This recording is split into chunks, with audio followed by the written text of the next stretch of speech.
lungs. But because यहाँ इन cells के अंदर अब हमने assume किया है that they are undergoing conditional specification, so in this case after getting the information or after getting the what do we say, command for forming the lungs, this particular cell, group of cell, would lose its previous fate, would forget its previous fate, and would continue to form the lungs and not kidney. So the cell which change their specified cell fate according to the surrounding, जो surrounding है वो उसके according कर अपनी जो main final destination है उसको वो change कर रहा है. Those cells which need interaction with other cells to gain their function will show conditional specification. Simply it means कि जो फर्स्ट केस था in case of the autonomous one, वहां पर क्या था, the cell was self sufficient, it did not require any other cell और it did not require the interaction with any other cell in order to perform any function. लेकिन in case of the conditional specifications, the cells are now specified in order. यहाँ पर जो cells है they need to interact with the surrounding cells in order to form or in order to perform the final function. These are found in all the vertebrates. They are specified by the inductive signals. The morphogen gradient, it is involved in the conditional specification. What is morphogen? अभी हम discuss करते हैं.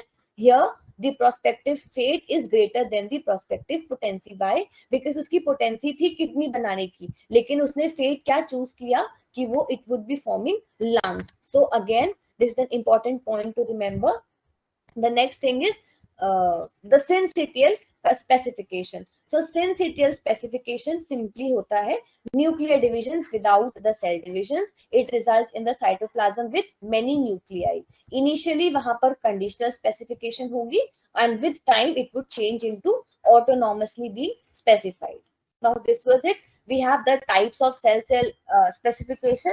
First one is the instructive. The second one is permissive. Instructive का मतलब the cell signal is important for the inductive cell is necessary. Example, the stem cells. Here the tissues here give the instructions to the cell to commit a specific pathway of development.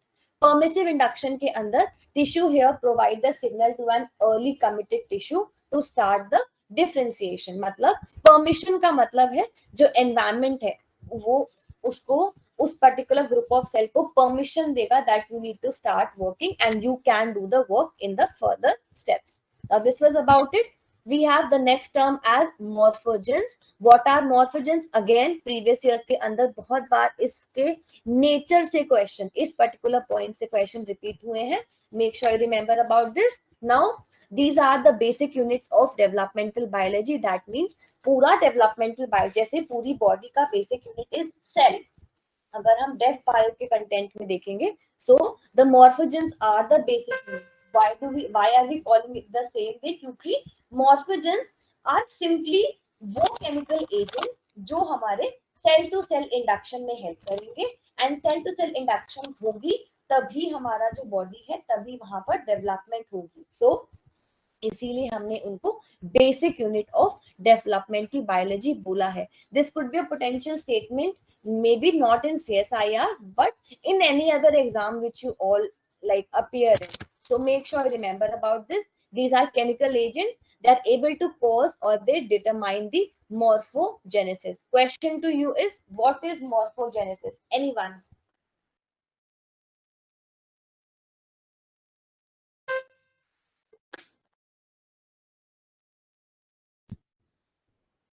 Ma'am, it is development of an organism. Development of an organism. तो फिर developmental biology करनी क्यों है? What is morphogenesis? Ma'am morphology का formation होना.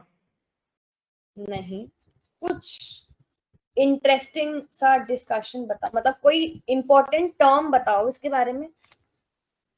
6th class में पढ़ा है यार. मॉर्फोजेनेसिस. नो, बिल्कुल नहीं.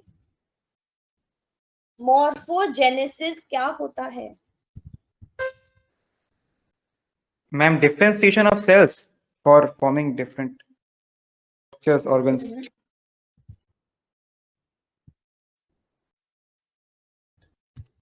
पढ़ के थोड़ा आना hint- मॉर्फोजेनेसिस।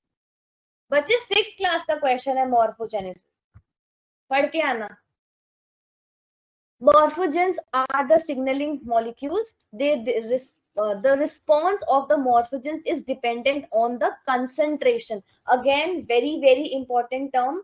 And also ये experimental questions के अंदर it could be a potential statement how they could give you an example of any morphogen. वहां पर they would not specify कि वो morphogen है या नहीं. So first thing, आपको अगर nature पता होगा, you will be able to make out it is a morphogen or not. Second thing, they would be giving you any particular scenario जहां पर कुछ concentration का increment या decrement होगा, जिसके बाद they would be asking कि response किस particular condition के अंदर show होगा. So experimental questions जो है वो basically जो हमारे basics हैं वहीं से ही define होते हैं, वहीं से ही form होते हैं. All you need to have is a great understanding of your basics. So if you have like observed, जहां पर भी एक्सपेरिमेंटल क्वेश्चंस का बनने का कोई भी स्कोप होता है, I give you that particular like idea for the same. So make sure you understand and make sure you remember about these things. Now they act in a paracrine manner. Now what is paracrine? Anyone? What is paracrine? Ma'am, in this, ma'am, the cell is induced by parallel nearby cells. हमने 4 तरीके से पढ़ा है, मतलब हम कितनी सारी classes कर चुके, कुछ तो स्टैंडर्ड वाला डेफिनेशंस देने स्टार्ट करो.